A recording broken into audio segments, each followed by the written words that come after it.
एक cancer patient की आयु कितनी होती है समझने के लिए आपको एक कैंसर पेशेंट की जर्नी समझनी होगी। कैंसर पेशेंट की जर्नी समझने के लिए आप इस फ्लो चार्ट को देखिए। कब ऐसा होता है कि जब डॉक्टर बोलता है कि आपको बायोप्सी कराना पड़ेगा, मेमोग्राम करना पड़ेगा, पेट स्कैन करना पड़ेगा। ये डॉक्टर क्यों बोलता है, कब बोलता है? ये अक्सर तब बोलता है जब पेशेंट में ये सारे सिम्टम देखता है। वो सिम्टम ये है कि अगर वेट घट रहा हो अनएक्सप्लेन तरीके से, यानी कि कोई एक्सप्लेनेशन नहीं है, पेशेंट खाना भी खा रहा है तब भी वेट घट रहा हो, या परसिस्टेंट फीवर है जो कमी ना हो रहा हो, या फिर फैटीग है, वीकनेस है, कफ है कई महीने से चल रहा है वो ठीक नहीं हो रहा, या कोई लंप है छोटा बड़ा, या फिर क्रॉनिक पेन और पेन की वजह नहीं समझ आ रही, या फिर अनएक्सप्लेन ब्लीडिंग है, चाहे मुंह से ब्लीडिंग है, नाक से ब्लीडिंग है, या फिर स्टूल से ब्लीडिंग है, यूरिन पास करते हैं ब्लीडिंग है, वो कंसिस्टेंट है वो ठीक नहीं हो रहा, या फिर डिफिकल्टी इन स्वलोइंग, निगलते वक्त दिक्कत आ रही है। इनमें से कोई एक चीज अगर होती है और वो लंबे समय तक चलता है तो डॉक्टर बोलता है कि पेट स्कैन करा लो, क्या पता कैंसर है, बायोप्सी करा लो, मेमोग्राम करा लो। तो इस तरह से बात शुरू होती है। अब यहाँ पे ये सोचने वाली बात है कि पेट स्कैन, बायोप्सी, मेमोग्राम, इससे कैंसर डायग्नोज नहीं होता बल्कि इससे कैंसर पैदा होता है। इस बात को आपको समझना ही होगा।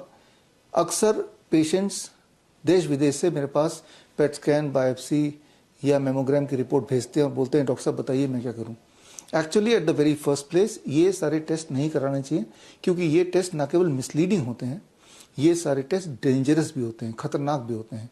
इस पे मैंने पूरा एक वीडियो बनाया, एक कैलेंडर भी हमने लॉन्च किया, that is 2025 the cancer calendar. Screen पे दिए हुए लिंक में जाके ये कैलेंडर के कंटेंट आप देख लेंगे तो आप समझ जाएंगे कि पहली गलती कोई एक पेशेंट कैसे करता है, क्यों करता है, कब करता है, और यहीं पे शुरू होती है असली जर्नी कैंसर पेशेंट की। अभी तक तो वो कैंसर पेशेंट था ही नहीं, अभी तक तो सिर्फ ये सारे सिम्टम्स थे, डिस्कम्फर्ट्स थे। ये सारे सिम्टम्स को कैंसर का नाम देने के लिए ये सारे टेस्ट किए गए, और अक्सर टेस्ट में पॉजिटिव आ ही जाता है। और टेस्ट में पॉजिटिव आने का मतलब डॉक्टर के रटे रटाए बात कि आपको कीमोथेरेपी कराना पड़ेगा, या रेडिएशन कराना पड़ेगा, या फिर इम्यूनोथेरेपी करनी पड़ेगी, या सर्जरी करनी पड़ेगी।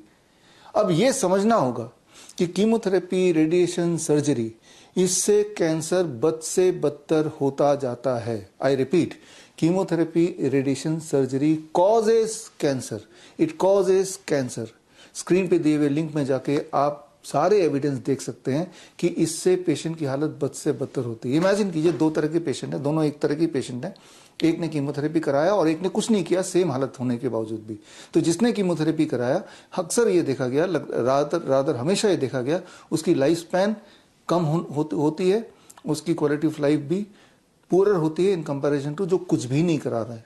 यानी कि कुछ भी नहीं कराना बेहतर है इन कंपैरिजन टू डॉक्टर के बताने पे कीमोथेरेपी, रेडिएशन, सर्जरी, इम्यूनोथेरेपी कराना। और यहीं पे पेशेंट बन जाता है द ट्रू कैंसर पेशेंट।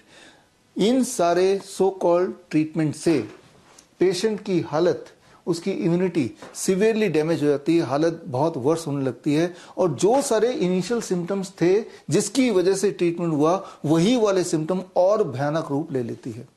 और भयानक रूप लेने के बाद वो दोबारा से पेशेंट डॉक्टर के पास जाता है और डॉक्टर बोलता है एक बार फिर से पेट स्कैन कराओ, एक बार फिर से बायोप्सी कराओ, और दोबारा से वो कीमोथेरेपी का दूसरा सिलसिला शुरू हो जाता है।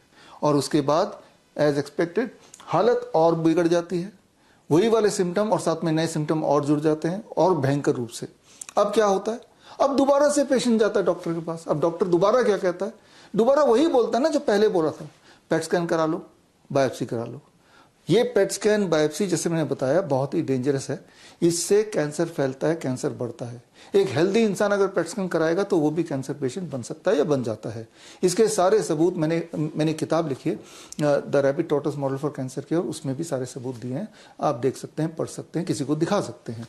तो ये है कैंसर के पेशेंट की जिंदगी या उसका जो लाइफ स्पैन की बात जो हम कर रहे हैं। यानी कि जब आपको पहले सिम्टम आए, इनिशियल सिम्टम आए, सिम्टम मतलब जो मैंने अभी आपको बताया, ऐसे सिम्टम आने के बाद अब वो क्या कर रहा है पेशेंट, उस पर निर्भर करता है कि पेशेंट की लाइफ स्पैन कैसी रहने वाली है, पेशेंट की बची खुची जिंदगी कैसे रहने वाली है। तो करना क्या चाहिए, बड़ा आसान है कि बेसिकली आपके बॉडी में कुछ सिम्टम्स हैं, चाहे वो कमजोरी हो, चाहे वो ब्लीडिंग हो, चाहे वो पेन हो, चाहे वो कोई लंप हो, चाहे वो फीवर हो, इनमें से कोई ना कोई सिम्टम है। तो करना ये चाहिए जो हम अपने डॉक्टर बीआरसी क्लिनिक या हमारे ग्रुप ऑफ हॉस्पिटल में करते हैं कि हम कभी भी पेशेंट को पेट स्कैन, बायोप्सी, मेमोग्राम के लिए नहीं बोलते, बल्कि हम ये बोलते हैं कि ये बिल्कुल नहीं कराना है।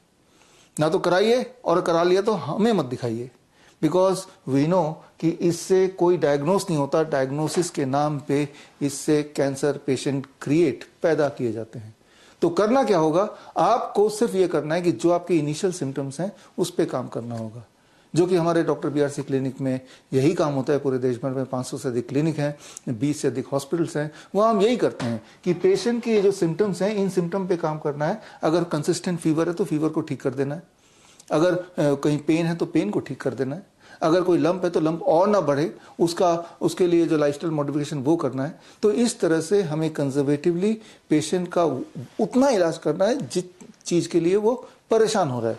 यानी कि आपको अपने सिम्टम्स को देखना, ना कि अपने डायग्नोस्टिक रिपोर्ट को। Report at the very first place कराना ही नहीं चाहिए, क्योंकि रिपोर्ट्स मिसलीडिंग एंड डेंजरस होते हैं, मैंने आपको बता दिया। तो symptom based doctor BRC protocol @home. याद रखिए, बड़ी से बड़ी दिखने वाली बीमारी का आसान से आसान इलाज घर बैठ के हो सकता है, लेकिन उसके लिए आपको सिर्फ ये देखना पड़ेगा कि मेरी शारीरिक तकलीफ क्या है।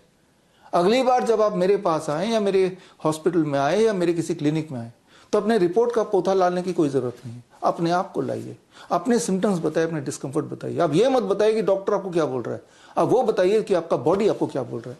आपका बॉडी कभी झूठ नहीं बोलता, जो आपका बॉडी बोलता है वही सत्य है।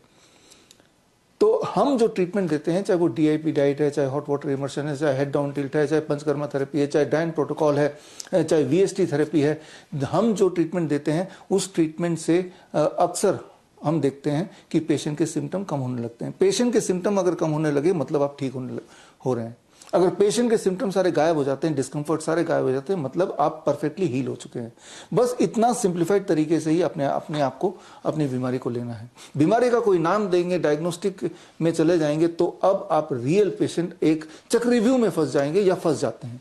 आप में से जो लोग ऑलरेडी कैंसर पेशेंट हैं, आप में से जो लोग चक्रव्यूह में ऑलरेडी फंसे हुए हैं, याद कीजिए, सोच के देखिए कि पहली बार आप जब डॉक्टर ने बोला बायोप्सी कराना है, पेट स्कैन कराना है, तब आपकी हालत क्या थी। आप बोलेंगे हम अपने पैर पे चल के गए थे, सारा काम हम कर रहे थे, थोड़ी बहुत दिक्कत थी।